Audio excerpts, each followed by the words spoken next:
Demak, tub natural sonlar, berilgan sonlar faqatgina ikkita bo'luvchiga ega bo'lsa, bu tub son bo'ladi. Xo'p, bu narsani aytdik. 1 dan 100 gacha bilishingiz kerak bu narsani. Undan keyin x sonidan kichik tub sonlar yig'indisi 100 ga teng. X ni toping desa, demak biz mana shu yergacha qo'shib chiqamiz. Kelajakda 20 gacha qo'shib chiqolgan. 20 gacha qo'shib chiqqan vaqtimiz mana bu narsa bizga nechini berdi? 100 ni berdi. 100 ni bergandan keyin demak biz 24 ni olsak bo'ladi. 24, 25, 26, 27, 28, 29 dan ham olsak bo'ladi. Shunday? Ana shu sonlar nechta deydi? Shunaqa sonlar 1, 2, 3, 4, 5, 6 ta, 6 ta desangiz bo'ladi. Yoki 20 ta ham so'raydi. Tushundingizmi?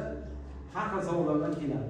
Endi murakkab sonning bo'luvchilar soni 3 ta yoki undan ko'p bo'lsa, demak bunday songa murakkab son deyiladi. Murakkab sonlar eng kichigi 4 dan boshlanadi. 4, 6, 8 va hokazo ketaveradi. Murakkab sonlar, demak, uni katta son deb olsak, uni murakkab deb yozsak, biz uni mana bu holatda yozishimiz asoslarini tub son deb qaraymiz, darajalarini natural deb qaraymiz. Ana shu murakkab sonning kanoniy ko'rinishi yoki tub sonlar ko'paytmasi ko'rinishida yozish deb aytiladi.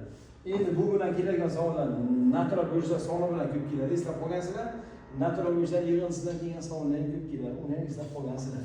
Demak, keyingisi bo'ladi. Bu yerda mana misolda 30 ni natural bo'lishlar sonini toping dedik. Demak, mana yozib chiqqanda ham bo'lardi, yoki n desa qilib 8 yozsak ham n ga qilib qo'shganimizda 70 chiqadi. Lekin usuli jadid qildingiz, ya'ni oson ishlash yo'lini topdik. Bu formulalar bor bo'lganligi uchun 30 ni natural bo'lishlar sonini topish kerak bo'lsa, kanoniy ko'rinishga yozib olib, keyin darajasiga birni qo'shib ko'paytirganimizda 8 chiqadi. Mana bilan bir keladi. Endi natural bo'lishlar yig'ilsa mana formulalar topiladi.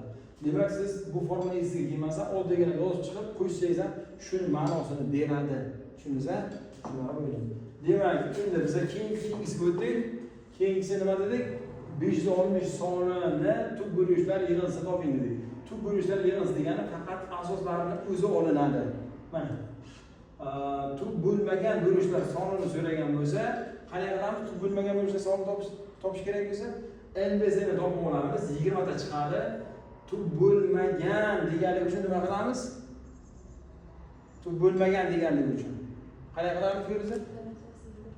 Tub bo'lmagan darajasi birni qo'shib ko'paytirganda natural bo'lishlar soni keladi.